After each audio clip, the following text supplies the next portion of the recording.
कि अज नहीं ते कल तुरेगी तुरया चल, अगे अगे छल तुरेगी तुरया चल, हर थां तेरी गल तुरेगी तुरया चल, अज नहीं तां कल तुरेगी तुरया चल।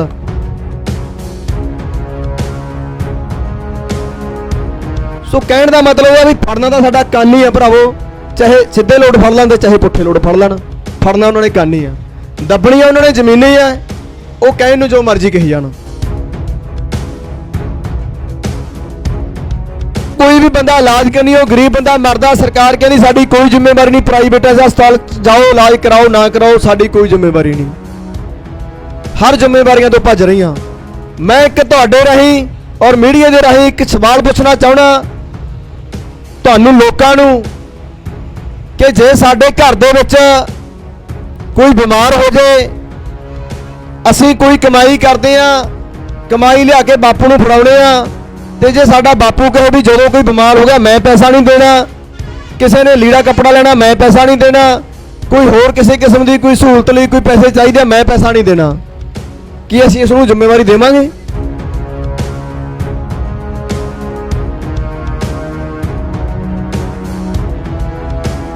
पर 2005 ਦੇ ਵਿੱਚ ਜਦੋਂ कैप्टन सरकार बनी तो कैप्टन ने गल कही कि मैं तुहानूं एक VT तकनीक देण जा रहा जिहदे नाल किसानां दी जिहड़ी जिंदगी आ बड़ी खुशहाल हो जानी आ। एक बारी उहदे नाल होया भी, बिना स्प्रे तो 30 35 40 मन नरमा होण लग गया, लोग कहंदे भी आह दा बचाते।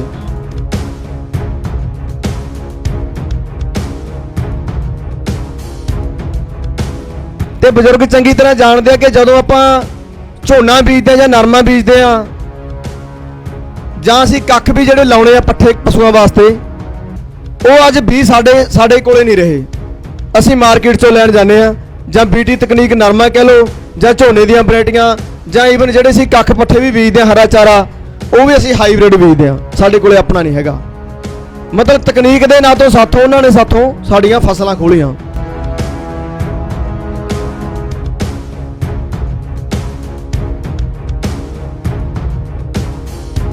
किड्डी साजिश दे नाल, किड्डी तकनीक दे नाल, किड्डी वड्डी सट्ट मारी है पंजाब दी आर्थिकता दे उन्हां ने। ਉਹੀ 70 अरब रुपया कित्थे साਡੀਆਂ जेबां 'ਚ रहना सी, साडे कोल रहना सी, कित्थे तकनीक दे नां ते ਉਹ कंपनियां लगीਆਂ।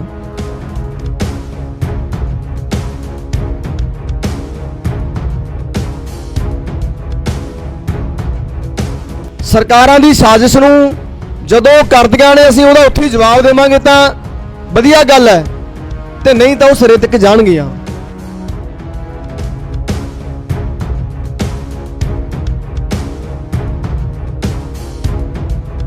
राहुल गांधी दिल्ली छड्ड के पंजाब दे विच आके ड्रामेबाजी कर रहा, तू उत्थे वे कि जिहड़ा धरना लाउणा जो करना कर ला, नाले नैशनल मीडिया बैठा उत्थे। पर करनियां तां ड्रामेबाजियां, करनियां तां राजनीतियां पॉलिटिक्स खेडनियां, क्योंकि 22 ਦੇ ਵਿੱਚ इलैक्शन आ रहे हैं। सब तो पहला जिन्ने भी साडे नौजवान साडे बजुर्ग ਵੱਖ-ਵੱਖ ਜਥੇਬੰਦੀਆਂ ਦੇ ਆਗੂ ਸਾਹਿਬਾਨ ਪਹੁੰਚੇ ਨੇ, ਉਹਨਾਂ ਨਾਲ ਫਤਿਹ ਦੀ ਸਾਂਝ ਪਾਉਣੇ ਆ ਜੀ। ਵਾਹਿਗੁਰੂ ਜੀ ਕਾ ਖਾਲਸਾ, ਵਾਹਿਗੁਰੂ ਜੀ ਕੀ ਫਤਿਹ। ਅੱਜ ਜੋ ਦੇਸ਼ ਦੇ ਹਾਲਾਤ बने हुए ने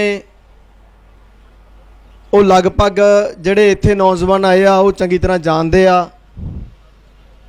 कि भारतीय हुकूमत ने किस तरह किसानां ते मजदूरां ते हर वर्ग ते हक्कां दे उत्ते डाके ਜਿਹੜੇ मारे ने, किस तरह सानू गुलाम बनाउण ਦੀਆਂ ਜਿਹੜੀਆਂ ਸਾਜ਼ਿਸ਼ਾਂ ਚੱਲ ਰਹੀਆਂ ਨੇ, ਉਹਦਾ मूँह तोड़ जवाब देने लई किसान मजदूर नौजवान ਵੱਖ-ਵੱਖ वर्गां दे लोग आ जिहड़े ਉਹ संघर्षां दा हिस्सा बन रहे आ। चाहे वो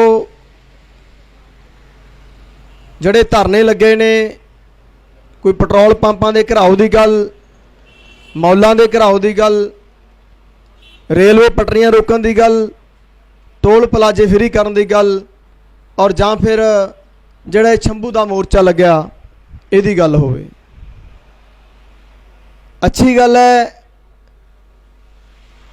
कि जदों भी ਕਿਸੇ ਖਿੱਤੇ ਦੇ ਲੋਕਾਂ ਦੇ ਹੱਕਾਂ ਹਕੂਕਾਂ ਨੂੰ ਦੱਬਿਆ ਜਾਂਦਾ ਹੈ, ਉਹਨਾਂ ਦੇ ਉੱਤੇ ਹਮਲੇ ਕੀਤੇ ਜਾਂਦੇ ਨੇ, ਸਾਜ਼ਿਸ਼ਾਂ ਕੀਤੀਆਂ ਜਾਂਦੀਆਂ ਨੇ, ਸਮੇਂ ਦੇ ਉੱਤੇ ਲੋਕ ਰੋ ਜਿਹੜੇ ਹੈਗੇ ਨੇ ਉੱਠਦੇ ਰਹਿੰਦੇ ਨੇ।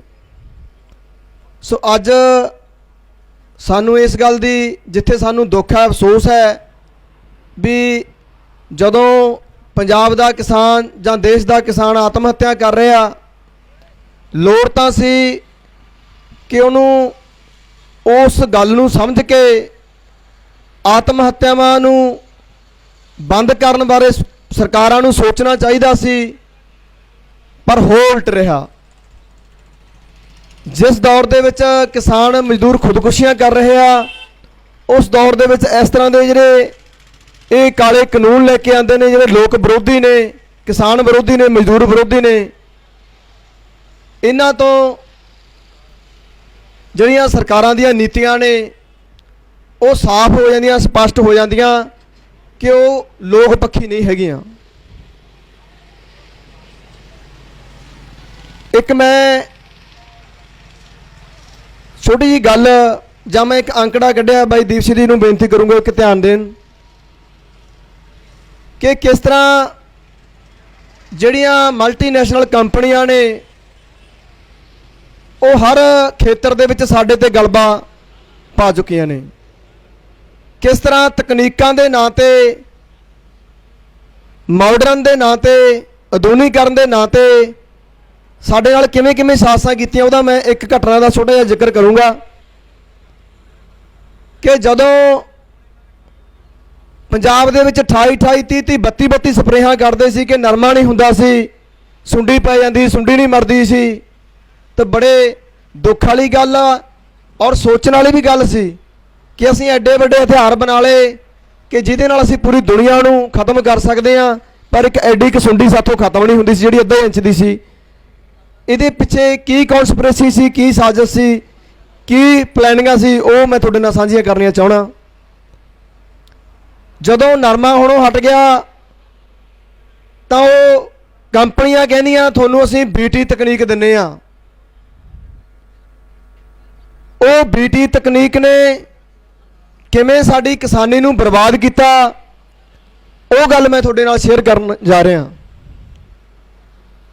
ਆ ਸਾਡੇ ਬਜ਼ੁਰਗ ਬੈਠੇ ਚੰਗੀ ਤਰ੍ਹਾਂ ਜਾਣਦੇ ਆ ਕਿ ਇਸ ਤੋਂ ਪਹਿਲਾਂ ਜਦੋਂ ਅਸੀਂ ਚਾਹੇ ਕਣਕ ਬੀਜਣੀ ਹੁੰਦੀ ਸੀ ਜਾਂ ਨਰਮਾ ਜਾਂ ਹੋਰ ਜਿਹੜੇ ਵੀ ਬੀਜ ਹੁੰਦੇ ਸੀ, ਉਹ ਅਸੀਂ ਘਰਾਂ 'ਚ ਹੀ ਤਿਆਰ ਕਰਦੇ ਸੀ, ਸਾਨੂੰ ਮਾਰਕੀਟ 'ਚੋਂ ਬਾਜ਼ਾਰ 'ਚੋਂ ਲੈਣ ਦੀ ਜ਼ਰੂਰਤ ਨਹੀਂ ਪੈਂਦੀ ਸੀ। ਪਰ 2005 ਦੇ ਵਿੱਚ ਜਦੋਂ ਕੈਪਟਨ ਸਰਕਾਰ ਬਣੀ ਤੇ ਕੈਪਟਨ ਨੇ ਗੱਲ ਕਹੀ ਕਿ ਮੈਂ ਤੁਹਾਨੂੰ ਇੱਕ BT ਤਕਨੀਕ ਦੇਣ ਜਾ ਰਿਹਾ ਜਿਹਦੇ ਨਾਲ ਕਿਸਾਨਾਂ ਦੀ ਜਿਹੜੀ ਜ਼ਿੰਦਗੀ ਆ ਬੜੀ ਖੁਸ਼ਹਾਲ ਹੋ ਜਾਣੀ ਆ। ਇੱਕ ਵਾਰੀ ਉਹਦੇ ਨਾਲ ਹੋਇਆ ਵੀ, ਬਿਨਾਂ ਸਪਰੇਅ ਤੋਂ 30 35 40 ਮਣ ਨਰਮਾ ਹੋਣ ਲੱਗ ਗਿਆ। ਲੋਕ ਕਹਿੰਦੇ ਵੀ ਆਹ ਦਾ ਬਚਾ ਤੇ, ਪਰ ਹੌਲੀ ਕੀ ਹੋਇਆ ਕਿ ਜਿਸ ਤਰ੍ਹਾਂ ਗ੍ਰੀਨ ਰੈਵੋਲੂਸ਼ਨ ਨੇ ਕੁਝ ਨਹੀਂ ਕੀਤਾ, ਮਾਰੂ ਨਤੀਜੇ ਸਾਡੇ ਸਾਹਮਣੇ ਆ, ਉਸ ਤਰ੍ਹਾਂ ਜਿਹੜੀ BT ਤਕਨੀਕ ਆਈ ਸੀ ਉਹਦਾ ਵੀ ਮਾਰੂ ਅਸਰ ਹੀ ਹੋਇਆ। ਉਹ ਕੀ ਮਾਰੂ ਅਸਰ ਹੋਇਆ, ਮੈਂ ਮੇਰੇ ਪਿੰਡ ਦਾ ਅੰਕੜਾ ਕੱਢ ਕੇ ਤੁਹਾਡੇ ਨਾਲ ਸ਼ੇਅਰ ਕਰ ਰਿਹਾ। ਮੇਰਾ ਪਿੰਡ ਰਾਏਖਾਨਾ, ਜ਼ਿਲ੍ਹਾ ਬਠਿੰਡਾ, 2800 ਏਕੜ ਰਕਬਾ ਜੀ ਮੇਰੇ ਪਿੰਡ ਦਾ। ਤੇ ਬਜ਼ੁਰਗ ਚੰਗੀ ਤਰ੍ਹਾਂ ਜਾਣਦੇ ਆ ਕਿ ਜਦੋਂ ਆਪਾਂ ਝੋਨਾ ਬੀਜਦੇ ਜਾਂ ਨਰਮਾ ਬੀਜਦੇ ਆ ਜਾਂ ਅਸੀਂ ਕੱਖ ਵੀ ਜਿਹੜੇ ਲਾਉਣੇ ਆ ਪੱਠੇ ਪਸ਼ੂਆਂ ਵਾਸਤੇ, ਉਹ ਅੱਜ ਵੀ ਸਾਡੇ ਕੋਲੇ ਨਹੀਂ ਰਹੇ। ਅਸੀਂ ਮਾਰਕੀਟ 'ਚੋਂ ਲੈਣ ਜਾਂਦੇ ਆ, ਜਾਂ BT ਤਕਨੀਕ ਨਰਮਾ ਕਹਿ ਲਓ ਜਾਂ ਝੋਨੇ ਦੀਆਂ ਵੈਰਾਈਟੀਆਂ ਜਾਂ ਈਵਨ ਜਿਹੜੇ ਅਸੀਂ ਕੱਖ ਪੱਠੇ ਵੀ ਬੀਜਦੇ ਆ, ਹਰਾ ਚਾਰਾ, ਉਹ ਵੀ ਅਸੀਂ ਹਾਈਬ੍ਰਿਡ ਬੀਜਦੇ ਆ, ਸਾਡੇ ਕੋਲੇ ਆਪਣਾ ਨਹੀਂ ਹੈਗਾ। ਮਤਲਬ ਤਕਨੀਕ ਦੇ ਨਾਂ ਤੋਂ ਸਾਥੋਂ ਉਹਨਾਂ ਨੇ ਸਾਡੀਆਂ ਫਸਲਾਂ ਖੋਲੀਆਂ, ਸਾਡੇ ਵੀ ਖੋਲੇ। ਨਰਮਾ ਬੀਜਣਾ ਚਾਹੇ ਝੋਨਾ ਬੀਜਣਾ ਲਗਭਗ 2000 ਰੁਪਇਆ ਪਰ ਏਕੜ ਖਰਚਾ ਆਉਂਦਾ ਉਹ ਬੀਜ ਲੈਣ ਤੇ। ਤੇ ਜੇ 2000 ਪਰ ਏਕੜ ਖਰਚਾ ਆਉਂਦਾ, ਜਿਵੇਂ ਮੈਂ ਆਪਦੇ ਪਿੰਡ ਦੀ ਗੱਲ ਕਰਾਂ ਤਾਂ 2800 ਏਕੜ ਜ਼ਮੀਨ ਆ ਮੇਰੇ ਪਿੰਡ ਦੀ, 56 ਲੱਖ ਰੁਪਇਆ ਇੱਕ ਸਾਲ ਦੇ ਵਿੱਚ ਬੀਜ ਦੇ ਨਾਂ ਤੇ ਜਾਂ ਤਕਨੀਕ ਦੇ ਨਾਂ ਤੇ ਉਹ ਕੰਪਨੀਆਂ ਸਾਡੇ ਪਿੰਡ ਚੋਂ ਲੈ ਆ ਰਹੀਆਂ ਨੇ। ਤੇ ਜੇ ਅਸੀਂ ਪੂਰੇ ਪੰਜਾਬ ਦੀ ਗੱਲ ਕਰੀਏ, ਲਗਭਗ 12500 ਪਿੰਡ ਹੈ ਤਾਂ 70 ਅਰਬ ਰੁਪਇਆ ਬਣਦਾ ਬਾਈ ਜੀ, 70 ਅਰਬ ਰੁਪਇਆ। ਕਿੱਡੀ ਸਾਜ਼ਿਸ਼ ਦੇ ਨਾਲ, ਕਿੱਡੀ ਤਕਨੀਕ ਦੇ ਨਾਲ, ਕਿੱਡੀ ਵੱਡੀ ਸੱਟ ਮਾਰੀ ਆ ਪੰਜਾਬ ਦੀ ਆਰਥਿਕਤਾ ਦੇ ਉਹਨਾਂ ਨੇ। ਉਹੀ 70 ਅਰਬ ਰੁਪਈਆ ਕਿੱਥੇ ਸਾਡੀਆਂ ਜੇਬਾਂ 'ਚ ਰਹਿਣਾ ਸੀ, ਸਾਡੇ ਕੋਲ ਰਹਿਣਾ ਸੀ, ਕਿੱਥੇ ਤਕਨੀਕ ਦੇ ਨਾਂ ਤੇ ਉਹ ਕੰਪਨੀਆਂ ਲੱਗੀਆਂ। ਔਰ ਦੂਸਰੀ ਗੱਲ, ਉਹਨਾਂ ਨੇ ਉਹਦੇ 'ਚ ਕੀ ਕੀਤੀ ਆ ਬੀਟੀ ਤਕਨੀਕ ਦੇ ਨਾਂ ਤੇ, ਉਹਦੇ 'ਚ ਜਿਹੜਾ ਜਰਮੀਨੇਟ ਅਸੀਂ ਕੋਈ ਫਸਲ ਬੀਜ ਲਈ, ਉਹਨੇ ਗਾਹਾਂ ਉਹ ਤੋਂ ਬੀਜ ਤਿਆਰ ਕਰਨ ਦੀ ਜਿਹੜੀ ਪ੍ਰੋਸੈਸ ਹੁੰਦਾ, ਉਹ ਜਰਮੀਨੇਸ਼ਨ ਜਿਹੜੀ ਉਹਦੇ 'ਚੋਂ ਕੱਢਤੀ। ਜਦੋਂ ਆਪਾਂ ਉਹ ਬੀਟੀ ਨਰਮਾ ਬੀਜਦੇ ਆ, ਮੰਨ ਲਓ ਉਹਨੂੰ ਉਦੋਂ ਬੁਲਾ ਕੇ ਉਸੇ ਨੂੰ ਬੀਜਾਂਗੇ ਦੁਬਾਰਾ ਵੀ ਯਾਰ ਅਸੀਂ ਮੰਡੀ 'ਚ ਜਾਣ ਦੀ ਲੋੜ ਨਹੀਂ ਪੈਣੀ ਸਾਨੂੰ। ਪਹਿਲੀ ਗੱਲ ਤਾਂ ਉਹ ਬੀਜ ਹੁੰਦਾ ਹੀ ਨਹੀਂ ਹਰਾ, ਜੇ ਹੋ ਵੀ ਜਾਵੇ ਤਾਂ ਉਹਦਾ ਝਾੜ ਬਹੁਤ ਘੱਟ ਹੁੰਦਾ। ਸੋ ਮਤਲਬ ਕਿ ਉਹ ਹਰ ਗੱਲ ਇੱਥੋਂ ਨਹੀਂ ਕਰਦੇ, ਇੱਥੋਂ ਕਰਦੇ ਆ ਤਕਨੀਕ ਦੇ ਨਾਂ ਤੇ। ਬਾਈ ਜੀ 70 ਅਰਬ ਰੁਪਈਆ ਕੋਈ ਮਾੜੀ ਮੋਟੀ ਰਕਮ ਨਹੀਂ ਹੁੰਦੀ, ਬਹੁਤ ਵੱਡੀ ਰਕਮ ਆ। ਇਹ ਮੈਂ ਇਕੱਲੇ ਪੰਜਾਬ ਦੀ ਗੱਲ ਕਰ ਰਿਹਾ। ਤੇ ਜੇ ਬਾਕੀ ਸਟੇਟਾਂ ਦੀ ਗੱਲ ਕਰੀਏ, ਉਹਨਾਂ ਦੇ ਜਿਹੜੇ ਰਕਬੇ ਨੇ ਸਾਡੇ ਨਾਲੋਂ ਪੰਜਾਬ ਨਾਲੋਂ ਵੱਡੇ ਜਾਂ ਛੋਟੇ ਨਹੀਂ ਹੈਗੇ। ਤੇ ਸਾਰੇ ਇਹ ਸਟੇਟਾਂ ਦੀ ਗੱਲ ਕਰੀਏ ਕਿੰਨਾ ਕੁ ਰੁਪਈਆ ਬਣ ਜੂ, ਸ਼ਾਇਦ ਮੈਨੂੰ ਨਾ, ਮੇਰਾ ਹਿਸਾਬ ਕਿਤਾਬ ਥੋੜ੍ਹਾ ਜਿਹਾ ਕਮਜ਼ੋਰ ਆ, ਮੈਂ ਹਿਸਾਬ ਨਾ ਲਾ ਸਕਾਂ।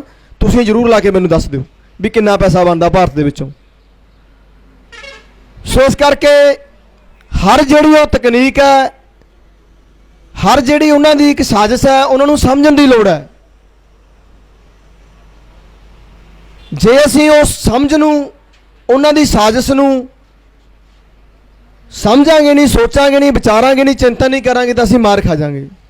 ਉਦੋਂ ਵੀ ਬੁੱਧੀਜੀਵੀ ਲੋਕਾਂ ਨੇ ਰੌਲਾ ਪਾਇਆ ਸੀ, ਜਿਵੇਂ ਡਾਕਟਰ ਅਮਰ ਸਿੰਘ ਆਜ਼ਾਦ ਹੈ ਜਾਂ ਇੱਕ ਦੋ ਹੋਰ ਜਿਹੜੇ ਲੋਕ ਪੱਖੀ ਵਿਦਵਾਨ ਕਹਿ ਲਓ ਜਾਂ ਆਗੂ ਕਹਿ ਲਓ, ਉਹਨਾਂ ਨੇ ਰੌਲਾ ਪਾਇਆ ਸੀ ਕਿ ਇਹਨਾਂ ਦੇ ਮਾੜੇ ਅਸਰ ਪੈਣੇ ਨੇ ਜਾਂ ਸਾਡੀਆਂ ਸਿਹਤਾਂ 'ਤੇ ਕਿੰਨਾ ਬੁਰਾ ਅਸਰ ਪਿਆ। ਉਹ ਇੱਕ ਵੱਖਰਾ ਮਸਲਾ ਚਲੋ, ਪਰ ਜੇ ਆਪਾਂ ਆਰਥਿਕਤਾ ਪੱਖੋਂ ਹੀ ਗੱਲ ਕਰੀਏ ਵੀ ਸਾਡੀਆਂ ਜੇਬਾਂ 'ਚੋਂ 70 ਅਰਬ ਰੁਪਈਆ ਇੱਕ ਸਾਲ ਦੇ ਵਿੱਚ ਲੈ ਕੇ ਜਾ ਰਹੇ ਆ ਉਹ ਤਕਨੀਕ ਦੇ ਨਾਂ ਤੇ। ਮਤਲਬ ਕਿ ਪਹਿਲਾਂ ਗ੍ਰੀਨ ਰੈਵੋਲੂਸ਼ਨ ਲੈ ਕੇ ਆਂਦਾ, ਮਸ਼ੀਨਰੀਕਰਨ ਕੀਤਾ, ਮਜ਼ਦੂਰਾਂ ਨੂੰ ਖੇਤੀ 'ਚੋਂ ਬਾਹਰ ਕੀਤਾ, ਫਿਰ ਆਈਲੈਟਸ ਦੇ ਨਾਂ ਤੇ, ਬਾਹਰਲੀਆਂ ਪੜ੍ਹਾਈਆਂ ਦੇ ਨਾਂ ਤੇ ਸਾਡੇ ਜਵਾਨਾਂ ਨੂੰ, ਸਾਡੀ ਨੌਜਵਾਨੀ ਨੂੰ ਇਸ ਦੇਸ਼ 'ਚੋਂ ਹੀ ਬਾਹਰ ਕਰਤਾ।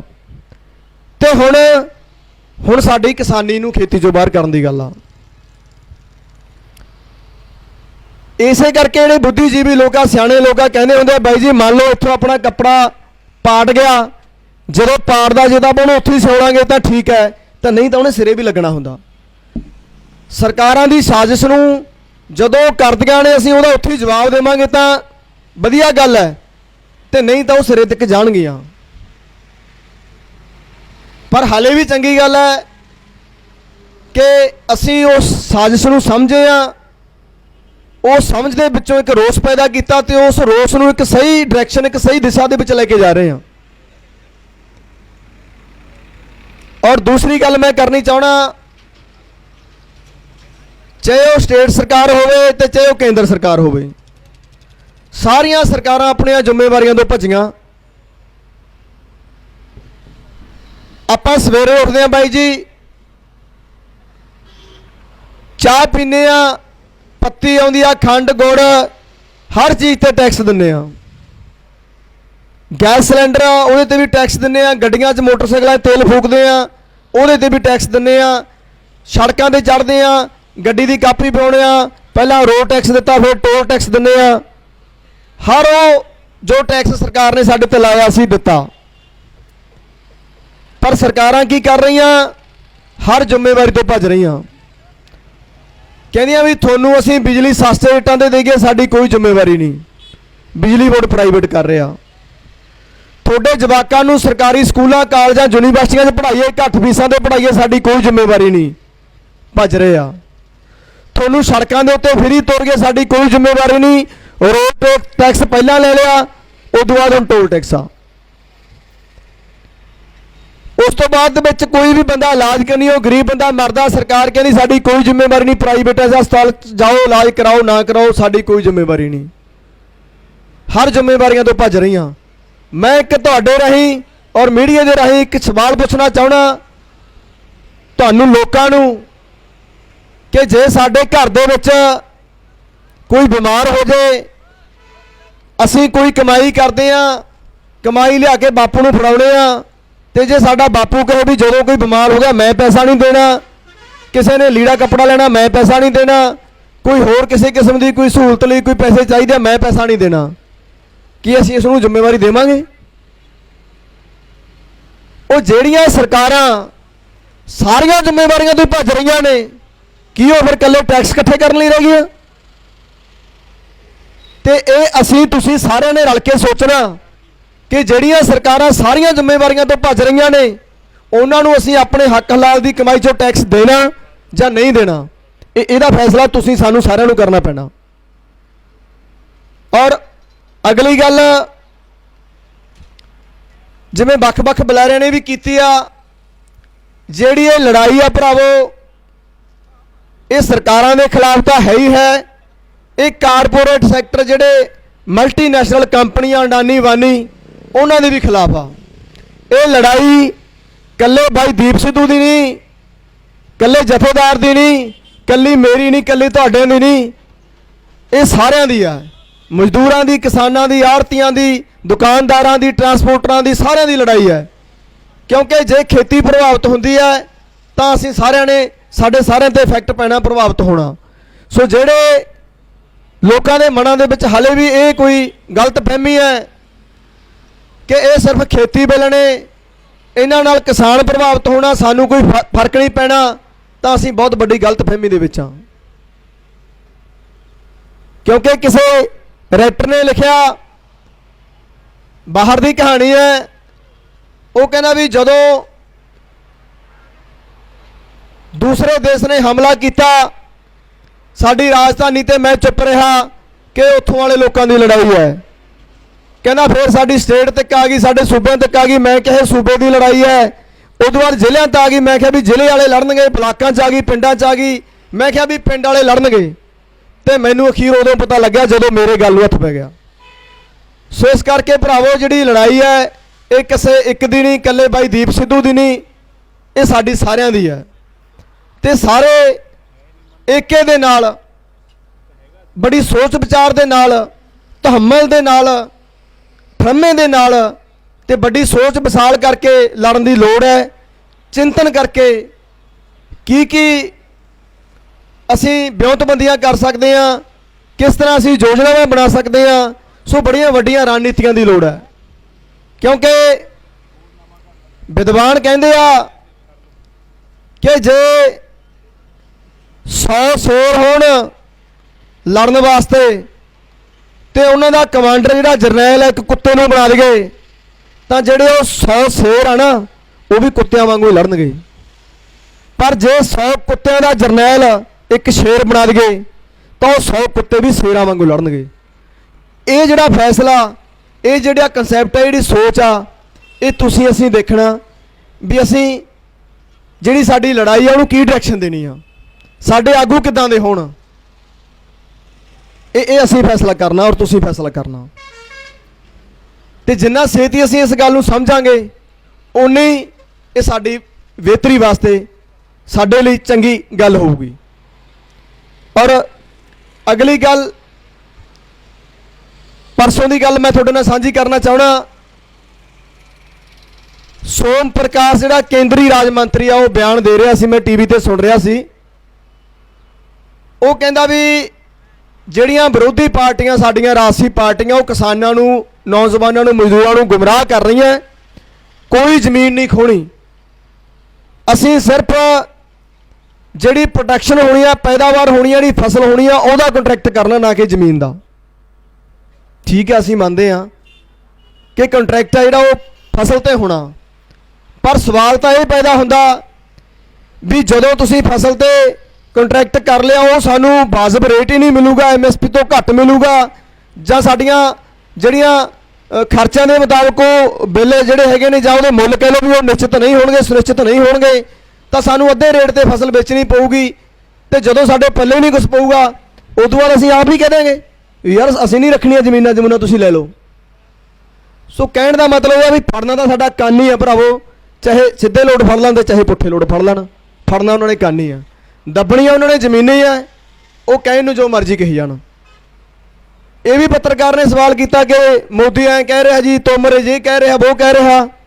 मैं क्या भी असीं किस तरह यकीन करिए उन्होंने गल्लां ते, क्योंकि पहला GST लेके आंदी, कहने भी बड़ा फायदा होगा स्टेटां नूं। मैनू दसो किन्ना क फायदा हो गया?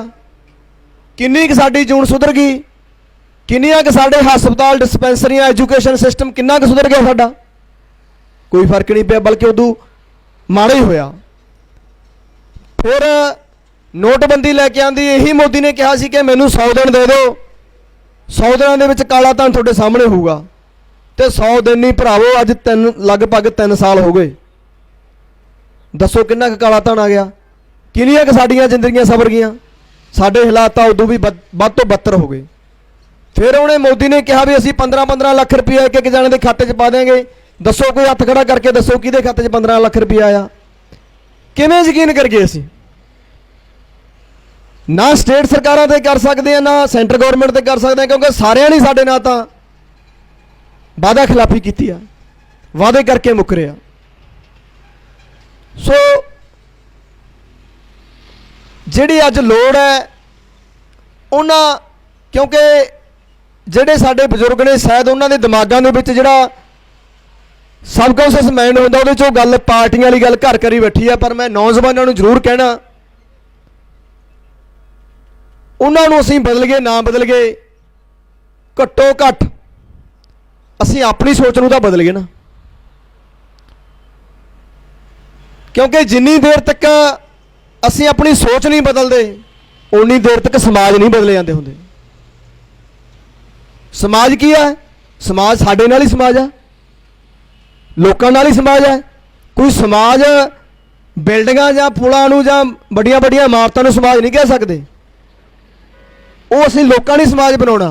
साडे रीति रिवाज, साडा खाण पीण, पहनण हंडाउण, साडी बोली, साडे विरसे, उही समाज आ।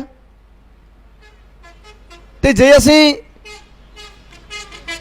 अपनी सोच बदलांगे तां ही समाज नूं बदलांगे, ते जे असीं अपनी सोच नूं नहीं बदल सके ते असीं समाज नूं भी नहीं बदल सकते।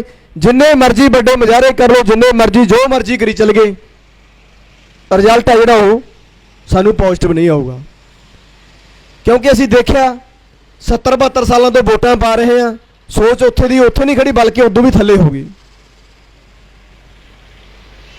ठीक है, असीं अज पढ़ लिख बहुत गए, सानूं बड़ा ज्ञान आ गया, पर जिहड़ी एक समाजी समझ सी जिन्हों असीं सोशल साइंस कहने आ, उहदे च असीं बहुत पिछे चले गए। सो अज लोड़ है साडी वो समाज दी जिहड़ी समझ नूं पैदा करन दी, एक समाज की समझ नूं डिवेलप करन दी, एक नवीं दिशा देण दी।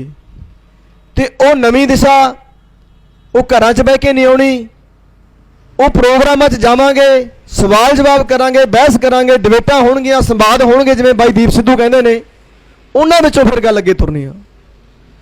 सो जिन्नी देर तक असीं इस गल नूं नहीं समझांगे, पर दुख तो इस गल दा साडे तां जिहड़े अपने आप नूं बुद्धिजीवी कहंदे आ, वो कहंदे भी साडे तो वध तां कोई सियाणे ही नहीं।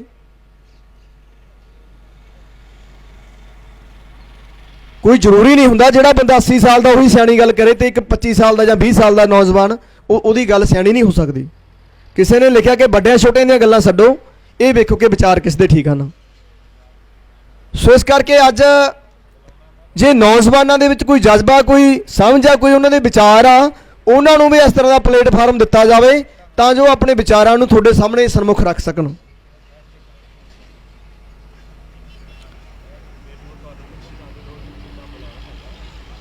दूजी गल जिहड़ियां राजनीतिक पार्टियां ड्रामेबाजियां कर रही ने, उन्हां बारे मैं जरूर करनी चाहूँगा।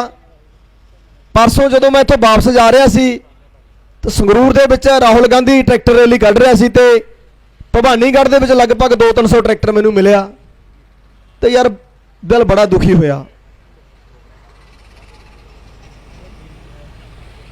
राहुल गांधी दिल्ली छड्ड के पंजाब दे विच आके ड्रामेबाजी कर रहा, तू उत्थे वे कि जिहड़ा धरना लाउणा जो करना कर ला, नाले नैशनल मीडिया बैठा उत्थे।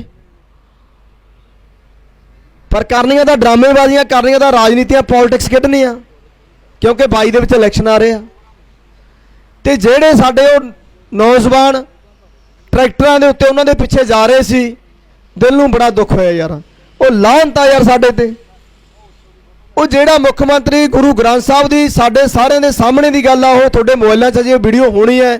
ਗੁਟਕਾ ਸਾਹਿਬ ਦੀ ਸਹੁੰ ਚੱਕ ਕੇ ਕਹਿੰਦਾ ਸੀ ਕਿ ਮੈਂ 3 ਹਫ਼ਤਿਆਂ ਦੇ ਵਿੱਚ ਨਸ਼ਾ ਖਤਮ ਕਰ ਦੂੰਗਾ, ਮੈਂ ਘਰ ਘਰ ਨੌਕਰੀ ਦੇਊਂਗਾ। ਕਿੱਥੇ ਯਾਰ ਉਹ ਵਾਅਦੇ? ਫਿਰ ਅਸੀਂ ਉਹਨਾਂ ਦੇ ਮਗਰ ਲੱਗ ਰਹੇ ਹਾਂ। ਇਹੀ ਬਾਦਲ ਕੇ ਜਿਹੜੇ ਕਹਿੰਦੇ ਸੀ ਪੰਜਾਬ ਨੂੰ ਕੈਲੀਫੋਰਨੀਆ ਬਣਾ ਦੇਂਗੇ, ਜੇ ਕਰ ਦੇਂਗੇ ਉਹ ਕਰ ਦੇਂਗੇ। ਯਾਰ ਪੰਜਾਬ ਤਾਂ ਬਰਬਾਦ ਕਰਤਾ ਇਹਨਾਂ ਨੇ। ਮੈਂ ਤਾਂ ਇੱਕੋ ਹੀ ਗੱਲ ਕਹਿਣਾ ਨਾ, ਜਦੋਂ ਇਸ ਤਰ੍ਹਾਂ ਦੇ ਵਾਅਦੇ ਕਰਦੇ ਉਹਨਾਂ ਨੂੰ ਕਹੋ ਸਾਡੀ ਹੱਥ ਬੰਨ੍ਹ ਕੇ ਬੇਨਤੀ ਹੈ, ਸਾਨੂੰ ਕੋਈ ਕੈਲੀਫੋਰਨੀਆ ਨਹੀਂ, ਘੱਟੋ ਘੱਟ ਤੁਸੀਂ ਪੰਜਾਬ ਨੂੰ ਪੰਜਾਬ ਹੀ ਰਹਿਣ ਦਿਓ, ਇੰਨਾ ਹੀ ਬਹੁਤ ਆ। ਕਿਉਂਕਿ ਜਿਸ ਹਿਸਾਬ ਨਾਲ ਤੁਹਾਡੀਆਂ ਨੀਤੀਆਂ ਪਾਲਿਸੀਆਂ ਇਹ ਪੰਜਾਬ ਨੂੰ ਬਰਬਾਦ ਕਰ ਦੇਣਗੀਆਂ, ਖਤਮ ਕਰ ਦੇਣਗੀਆਂ। ਤੇ ਜਿਹੜੇ ਵੀ ਨੌਜਵਾਨ ਅੱਗੋਂ ਵੀ ਉਹ ਇਸ ਤਰ੍ਹਾਂ ਦੇ ਪ੍ਰੋਗਰਾਮ ਲਿਖਣਗੇ, ਚਾਹੇ ਅਕਾਲੀ ਆ ਚਾਹੇ ਕਾਂਗਰਸੀ ਆ, ਮੇਰੀ ਹੱਥ ਬੰਨ੍ਹ ਕੇ ਬੇਨਤੀ ਆ ਭਰਾਵੋ, ਛੱਡ ਦਿਓ ਯਾਰ ਇਹਨਾਂ ਦਾ ਪਿੱਛਾ। 70 ਸਾਲ ਹੋ ਗਏ ਯਾਰ ਸਾਨੂੰ ਇਹਨਾਂ ਦੇ ਮਗਰ ਤੁਰੇ ਫਿਰਦਿਆਂ ਨੂੰ। ਕੀ ਦਿੱਤਾ ਇਹਨਾਂ ਰਾਜਨੀਤਿਕ ਪਾਰਟੀਆਂ ਨੇ ਸਾਨੂੰ? ਸਮਝਦਾਰ ਇਨਸਾਨ ਉਹੀ ਹੁੰਦਾ ਜਿਹੜਾ ਸਮੇਂ ਦੀ ਚਾਲ ਨੂੰ, ਸਮੇਂ ਦੀ ਨਿਜਾਕਤ ਨੂੰ ਸਮਝੇ। ਅੱਜ ਸਮਾਂ ਸਾਡੇ ਤੋਂ ਮੰਗ ਕਰਦਾ ਹੈ, ਕਿਉਂਕਿ ਕਿਸੇ ਨੇ ਲਿਖਿਆ ਲੜਨਾ ਸ਼ੌਂਕ ਨਹੀਂ, ਲੜਨਾ ਸ਼ੌਂਕ ਨਹੀਂ, ਸਮੇਂ ਦੀ ਲੋੜ ਹੁੰਦੀ ਹੈ, ਮੈਦਾਨ ਤੋਂ ਭੱਜ ਜਾਣਾ ਸਮਝ ਦੀ ਥੋੜ ਹੁੰਦੀ ਹੈ। ਅੱਜ ਜੇ ਅਸੀਂ ਇੱਥੇ ਪੂਰੇ ਪੰਜਾਬ ਦੇ ਨੌਜਵਾਨ ਬਾਈ ਦੀਪ ਸਿੱਧੂ ਦੇ ਸੱਦੇ ਤੇ ਇੱਥੇ ਇਕੱਠੇ ਹੋਏ ਨੇ, ਤਾਂ ਅਸੀਂ ਉਹ ਸਮਝ ਦੇ ਵਿੱਚੋਂ ਇਕੱਠੇ ਹੋਏ ਹਾਂ। ਉਹਨਾਂ ਦੇ ਵਿੱਚ ਪੰਜਾਬ ਲਈ ਦਰਦ ਹੈ, ਪੰਜਾਬ ਦੇ ਪਾਣੀਆਂ ਲਈ ਦਰਦ ਹੈ, ਪੰਜਾਬ ਦੀ ਜਵਾਨੀ ਲਈ, ਪੰਜਾਬ ਦੀ ਕਿਸਾਨੀ ਲਈ ਦਰਦ ਹੈ, ਪੰਜਾਬ ਦੀ ਬੋਲੀ ਲਈ ਦਰਦ ਹੈ, ਪੰਜਾਬ ਦੇ ਦਰਿਆਵਾਂ ਲਈ ਦਰਦ ਹੈ, ਪੰਜਾਬੀ ਬੋਲਦੇ ਇਲਾਕਿਆਂ ਲਈ ਦਰਦ ਹੈ, ਹੋਰ ਜਿਹੜੇ ਪੰਜਾਬ ਦੇ ਮਸਲੇ ਨੇ ਉਹਨਾਂ ਲਈ ਦਰਦ ਹੈ। ਤਾਂ ਕਰਕੇ ਇੱਥੇ ਆਏ ਨੇ। ਤੇ ਅਸੀਂ ਸਿਜਦਾ ਕਰਦੇ ਹਾਂ, ਸਲਾਮ ਕਰਦੇ ਹਾਂ ਤੁਹਾਡੇ ਉਹ ਸਿਰ ਨੂੰ, ਤੁਹਾਡੇ ਉਹ ਸਿਦਕ ਨੂੰ। ਕਿਉਂਕਿ ਜਦੋਂ 4 ਤਰੀਕ ਨੂੰ ਆਪਾਂ ਇਹ ਮੋਰਚਾ ਸ਼ੁਰੂ ਕੀਤਾ ਸੀ ਤਾਂ ਮੈਨੂੰ ਜਥੇਦਾਰ ਸਾਹਿਬ ਨੇ ਕਿਹਾ ਸੀ ਕਿ ਤੁਹਾਨੂੰ ਸਟੇਜ ਤੇ ਚੜ੍ਹਨਾ ਔਖਾ, ਥੱਲੇ ਮੈਕ ਦੇ ਦਿੰਦੇ ਹਾਂ। ਤੇ ਮੈਂ ਉਦੋਂ ਵੀ ਕਹੀ ਸੀ ਤੇ ਮੈਂ ਹੁਣ ਵੀ ਕਹਿਣਾ, ਮੈਂ ਕਿਹਾ ਜੀ ਜੇ ਅਸੀਂ ਆਪਣੀ ਸਟੇਜ ਤੇ ਨਹੀਂ ਨਾ ਚੜ੍ਹ ਸਕਦੇ ਤੇ ਫਿਰ ਅਸੀਂ ਦਿੱਲੀ ਦੀ ਹਿੱਕ ਤੇ ਕਿਵੇਂ ਚੜਾਂਗੇ?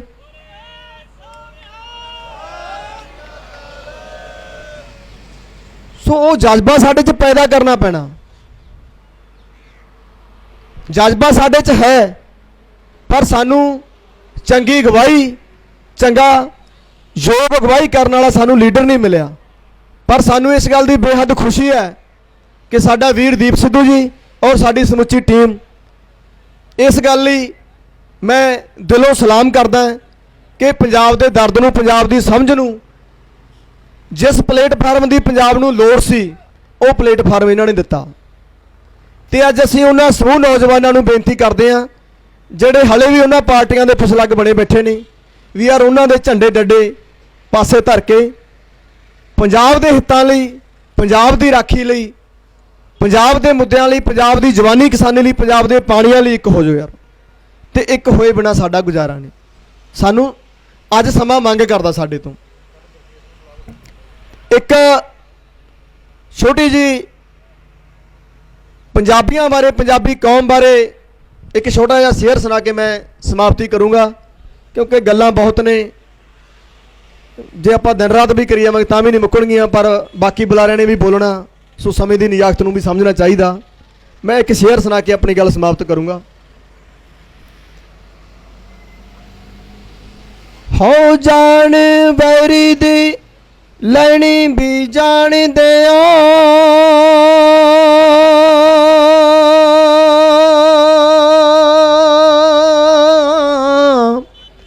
ਜਾਣ ਵਾਰੀ ਨਹੀਂ ਆਉਂਦੀ ਏ ਦੇਸ਼ ਪਿਆਰ ਉੱਤੇ, ਮਹਿੰਗੇ ਮੁੱਲ ਸਰਦਾਰੀਆਂ ਅਸੀਂ ਲਈਆਂ, ਨੱਚ ਨੱਚ ਕੇ ਖੰਡੇ ਦੀ ਤਾਰ ਉੱਤੇ। ਹੋ ਜਿਹੜੇ ਦੇਸ਼ ਦੇ ਲਈ ਸ਼ਹੀਦ ਹੋ ਗਏ,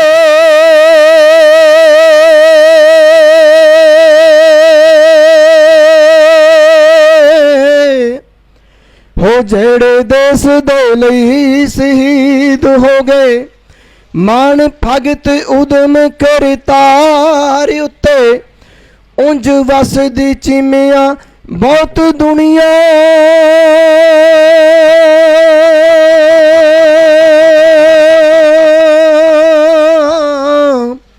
ਟੌਰ ਵੱਖਰੀ ਏ ਸਾਡੀ ਸੰਸਾਰ ਉੱਤੇ ਟੌਰ ਵੱਖਰੀ ਏ ਸਾਡੀ ਸੰਸਾਰ ਉੱਤੇ। ਇਹ ਉਹ ਪੰਜਾਬੀ ਕੌਮ ਦੀ ਗੱਲ ਕੀਤੀ ਆ ਜਿਹੜੇ ਆਪਦੇ ਲਈ ਨਹੀਂ, ਜਿਹੜੇ ਮਜ਼ਲੂਮਾਂ ਦੀ ਰੱਖਿਆ ਲਈ, ਗਰੀਬਾਂ ਦੀ ਰੱਖਿਆ ਲਈ ਹਮੇਸ਼ਾ ਲੜੇ ਆ ਮੜੇ ਆ। ਇਹ ਉਹਨਾਂ ਮਰਜੀਬੜਿਆਂ ਦੀ ਕੌਮ ਆ। ਤੇ ਪਰ ਅੱਜ ਅਸੀਂ ਯਾਰ ਇੱਥੋਂ ਤੱਕ ਪਹੁੰਚ ਗਏ ਕਿ ਅਸੀਂ ਆਪਣੇ ਨਹੀਂ ਲੜ ਰਹੇ। ਉਹ ਵੀ ਸਾਡੇ ਪੰਜਾਬੀ ਸੂਰਮੇ ਹੋਏ ਨੇ ਜਿਹੜੇ ਗਰੀਬਾਂ ਲਈ, ਦੂਸਰਿਆਂ ਲਈ, ਨਤਾਣਿਆਂ ਲਈ, ਜਿਵੇਂ ਗੁਰਬਾਣੀ ਦੇ ਵਿੱਚ ਆਉਂਦਾ ਨਿਮਾਣਿਆਂ ਦਾ ਮਨ ਤਾਣੇ ਦਾ ਨਤਾਣ ਬਣਦੇ ਰਹੇ ਆ। ਪਰ ਅੱਜ ਅਸੀਂ ਆਪਣੇ ਲਈ ਨਹੀਂ ਲੜ ਰਹੇ। ਸੋ ਮੇਰੀ ਇਹੋ ਹੀ ਬੇਨਤੀ ਆ ਕਿ ਯਾਰ ਉਹ ਪੰਜਾਬੀ ਕੌਮ ਜਿਹਦਾ ਵਜੂਦ, ਜਿਹਦੀ ਚਰਚਾ, ਜਿਹਦੀ ਅਣਖ ਗੈਰਤ ਦੀ ਗੱਲ ਪੂਰੀ ਦੁਨੀਆ ਦੇ ਵਿੱਚ ਆ, ਤੇ ਅਸੀਂ ਉਸ ਅਣਖ ਗੈਰਤ ਨੂੰ, ਉਸ ਚਿਣਗ ਨੂੰ, ਉਸ ਅੱਗ ਨੂੰ ਬਰਕਰਾਰ ਰੱਖਣਾ, ਉਹਨੂੰ ਮੱਠਾ ਨਹੀਂ ਪੈਣ ਦੇਣਾ, ਉਹਨੂੰ ਬੁਝਣ ਨਹੀਂ ਦੇਣਾ। ਤੇ ਉਸੇ ਜਜ਼ਬੇ ਦੇ ਨਾਲ ਇਹਨਾਂ ਸੰਘਰਸ਼ਾਂ ਦਾ ਹਿੱਸਾ ਬਣੋ। ਤੇ ਅਖੀਰ ਦੇ ਵਿੱਚ ਮੈਂ ਇੱਕੋ ਹੀ ਬੇਨਤੀ ਕਰੂੰਗਾ ਕਿ ਜਿਹੜੇ ਲੋਕ ਬੜਾ ਕੁਝ ਕਹਿੰਦੇ ਨੇ, ਫਲਾਣੇ ਦਾ ਦੀਪ ਸਿੱਧੂ ਨਾਲ ਇਹ ਹੋ ਗਿਆ ਜੀ, ਉਹਨੇ ਜੇ ਬਿਆਨ ਦਿੱਤਾ ਬਹੁਤ ਦਿੱਤਾ, ਇਹ ਗੱਲਾਂ ਮੈਟਰ ਨਹੀਂ ਕਰਦੀਆਂ। ਕੌਣ ਖੜਾ ਕੌਣ ਨਹੀਂ ਖੜਾ, ਦੀਪ ਸਿੱਧੂ ਹੱਕ ਸੱਚ ਲਈ ਲੜ ਰਿਹਾ, ਸੱਚ ਦੀ ਆਵਾਜ਼ ਬੁਲੰਦ ਕਰ ਰਿਹਾ, ਇਹ ਗੱਲ ਮੈਟਰ ਕਰਦੀ ਆ। ਸੋ ਇਸ ਕਰਕੇ ਸਹੀ ਦਿਸ਼ਾ ਦੇ ਵਿੱਚ, ਸਹੀ ਡਾਇਰੈਕਸ਼ਨ ਦੇ ਵਿੱਚ ਚੱਲ ਗਏ। ਤੇ ਜੇ ਅੱਜ ਬਾਈ ਆਪਣੇ ਕੈਰੀਅਰ ਨੂੰ ਯਾਰ ਪਿੱਛੇ ਛੱਡ ਕੇ ਸਾਡੇ ਲੋਕਾਂ ਦੇ ਵਿੱਚ ਆ ਕੇ, ਕਿਸਾਨਾਂ ਦੇ ਵਿੱਚ ਆ ਕੇ, ਮਜ਼ਦੂਰਾਂ ਦੇ ਵਿੱਚ ਆ ਕੇ ਬਾਈ ਜੀ ਖੜੇ ਨੇ, ਰਾਤ ਨੂੰ 1-1 2-2 ਵਜੇ ਤੱਕ ਸਾਡੇ ਵਿੱਚ ਬੈਠੇ ਰਹਿੰਦੇ ਨੇ, ਤਾਂ ਜੇ ਉਹਨਾਂ ਦੇ ਵਿੱਚ ਦਰਦ ਹੈ, ਜੇ ਉਹਨਾਂ ਦੇ ਵਿੱਚ ਇੱਕ ਸਮਝ ਹੈ, ਇੱਕ ਸੈਂਸ ਆ, ਉਹਦੇ ਕਰਕੇ ਆ। ਸੋ ਇਸ ਕਰਕੇ ਉਹਨਾਂ ਗੱਲਾਂ ਨੂੰ ਪਾਸੇ ਰੱਖਦੇ ਕੌਣ ਆਇਆ ਕੌਣ ਨਹੀਂ ਆਇਆ। ਕਿਉਂਕਿ ਇੱਕ ਮੈਂ ਗੱਲ ਤੁਹਾਨੂੰ ਵੀ ਕਹਿਣੀ ਚਾਹਣਾ, ਔਰ ਬਾਈ ਦੀਪ ਸਿੱਧੂ ਜੀ ਤੁਹਾਨੂੰ ਵੀ ਕਹਿਣੀ ਚਾਹਣਾ, ਇੱਕ ਛੋਟੀ ਜਿਹੀ ਲਾਈਨ ਆ ਕਿ ਅੱਜ ਨਹੀਂ ਤੇ ਕੱਲ ਤੁਰੇਗੀ ਤੁਰਿਆ ਚੱਲ, ਅੱਗੇ ਅੱਗੇ ਛੱਲ ਤੁਰੇਗੀ ਤੁਰਿਆ ਚੱਲ, ਹਰ ਥਾਂ ਤੇਰੀ ਗੱਲ ਤੁਰੇਗੀ ਤੁਰਿਆ ਚੱਲ, ਅੱਜ ਨਹੀਂ ਤਾਂ ਕੱਲ ਤੁਰੇਗੀ ਤੁਰਿਆ ਚੱਲ। ਸੋ ਇਹਨਾਂ ਕਹਿੰਦਾ ਹੋਇਆ ਮੈਂ ਖਿਮਾ ਦਾ ਜਾਚਕਾਂ, ਕਿਸੇ ਦੀ ਸ਼ਾਨ ਦੇ ਖਿਲਾਫ ਕੁਝ ਬੋਲਿਆ ਗਿਆ ਹੋਵੇ ਤਾਂ ਛੋਟਾ ਵੀਰ ਸਮਝ ਕੇ ਮਾਫ ਕਰਨਾ। ਵਾਹਿਗੁਰੂ ਜੀ ਕਾ ਖਾਲਸਾ, ਵਾਹਿਗੁਰੂ ਜੀ ਕੀ ਫਤਿਹ।